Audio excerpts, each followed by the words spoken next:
999건 독서 프로젝트. 가장 최근에 읽은 책입니다. 돈 되는 1000만원 소액 토지. 저는 경제 관련 책도 일부러 일정 기간 안에 찾아 읽곤 합니다. 토지 투자는 한 번도 해본 적이 없어서 어쨌든 실행해 보려고 하는데요.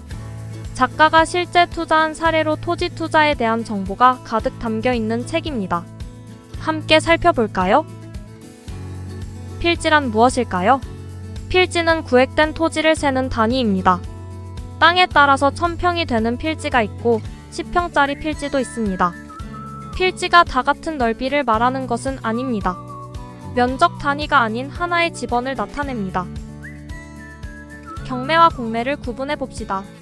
둘 다 부동산이라는 공통점이 있지만 경매는 법원에서, 공매는 캠코, 즉 한국자산관리공사에서 진행합니다.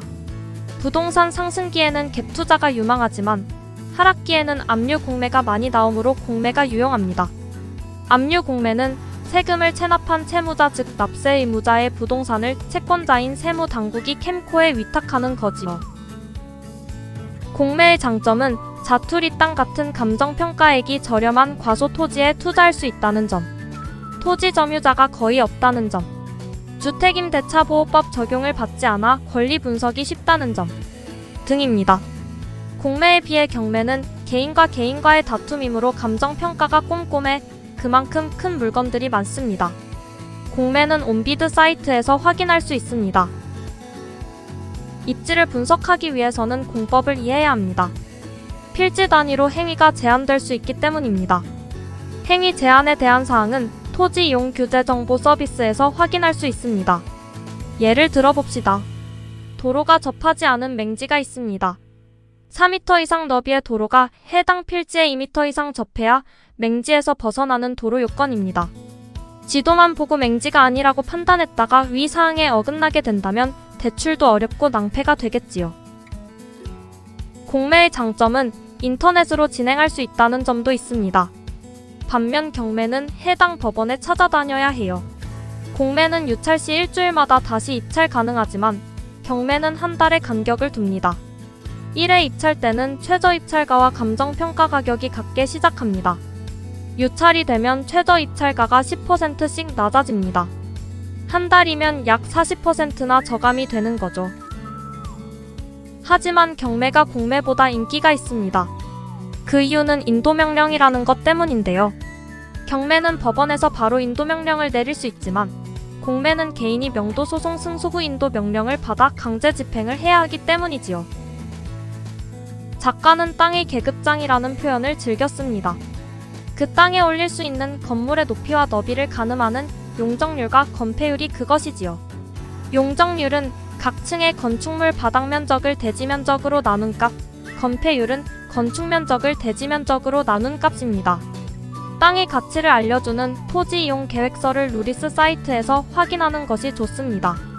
이때 토지는 상위 법률보다 하위 법률에 더 영향을 크게 받습니다. 입찰하고자 하는 토지의 시행령이 덕지 있다면 초보자는 사지 않는 것이 좋습니다. 밸류맵을 이용하여 주변 주소, 면적, 용도지역, 매매대금 등을 확인하는 것이 필수입니다. 토지대장 확인도 필수입니다. 정부 24에서 발급받을 수 있습니다. 면적, 지목, 소유자, 개별 공시지가 등을 확인할 수 있습니다. 공매에 입찰하기 전에 토지 이용 계획서, 토지대장, 지적도를 다각도로 확인하고 현장 답사를 가는 것이 좋습니다. 특히 온비드의 사진만 믿어선 안 되며 같은 땅이라도 매년 토지 이용 계획을 수시로 확인하는 게 좋습니다.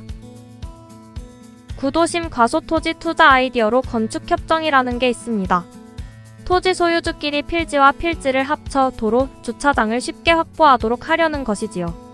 건축협정의 장점으론 맹지 건축 가능, 자유로운 토지 분할, 맞벽 건축, 건폐율, 용적률의 통합 산정 등이 있습니다. 아래 땅 중에서 투자자는 어떤 땅을 우선해야 할까요? C 필지는 맹지라서 건축이 안 됩니다. 우리는 B 필지를 찾아야 해요. 왜냐하면 C 필지 소유자는 B 필지를 사들여 건물을 세울 수 있기 때문에 적극적으로 협상에 임할 겁니다. 지목에 대해 알아볼까요? 지목은 총 28개가 있습니다. 전, 답대, 임야 등이 그것입니다. 전과 답 중에서 어떤 땅이 계급도가 높을까요? 바로 전입니다. 답은 지대가 낮아 건축할 때 흙을 부어 높여야 합니다. 돈이 더 들겠죠? 도시민은 1000제곱미터 이하의 농지를 취득할 때는 주말 체험 영농 목적으로 농지 취득 자격 증명을 제출해야 합니다. 1000제곱미터 이상은 농업 경영 계획서를 추가로 제출해야 합니다. 지목을 바꾸려면 농지 보전 부담금을 부담해야 합니다. 왜냐하면 식량자급 기반을 유지하기 위해서죠. 지목을 바꾸면 땅의 가치가 달라집니다. 집은 28개 지목 어디에도 지을 수 있습니다. 다만 지목에 따라 번거로움의 정도가 다릅니다. 연면적 2500제곱미터 이상의 공장은 폭 6m 이상의 도로가 필요합니다. 또한 재개발 구역 내 도로는 인기가 없지만 90제곱미터 이상의 도로는 입주권을 받는 경우도 있습니다. 지역에 따라 다르기에 조례를 확인해야 합니다. 토지도 무피 투자가 가능합니다. 개발지 인근의 땅을 낙찰받은 후 대출로 납부한 후 6개월 정도 지나 재감정을 요청하면 높아진 땅의 가치만큼 대출금이 늘어납니다. 공장 옆 작은 필지들도 눈여겨봐야 합니다. 토지주들은 세금 문제로 작게 잘라 유지하는 경우가 있습니다. 이때 나온 작은 필지는 어느 공장에 필요할지 고민하면 답이 보입니다. 기부 체납된 토지가 잘못하여 공매에 올라오는 경우가 있습니다. 이런 경우 도로에 토지 등 기부에 무슨 개발, 땡땡 주택회사 등 법인 이름이 있으면 기부 체납된 도로일 가능성이 높습니다. 맹지인지 아닌지를 알려면 일단 가장 중요한 게 지적도입니다. 지적도를 간과하고 답사를 하다가 현황 도로만 확인하고 계약을 하는 경우가 많은데 이는 상당히 위험한 결정입니다. 건축 허가를 받으려면 토지는 너비 4m 이상인 도로에 2m 이상의 진입 너비를 확보해야 합니다. 따라서 너비가 4m가 안 되거나 4m를 넘는다 하더라도 건축할 토지가 도로에 2m 이상 접하지 않는다면 건축 허가는 불가능합니다. 토지 전문가들 사이에서도 묘가 없는 지목상 묘지는 좋은 땅으로 손꼽힙니다. 묘지는 잡종지에 준하여 처리하므로 건축에 대한 제약이 상대적으로 적기 때문이죠. 묘지는 농지가 아니므로 농지 전용 부담금을 낼 필요가 없습니다. 또한 현재 전 또는 답으로 사용하고 있더라도 지목이 묘지이기 때문에 취득 시 농취증을 낼 필요도 없습니다. 그러니 지목이 묘지라고 무조건 겁낼 필요는 없습니다.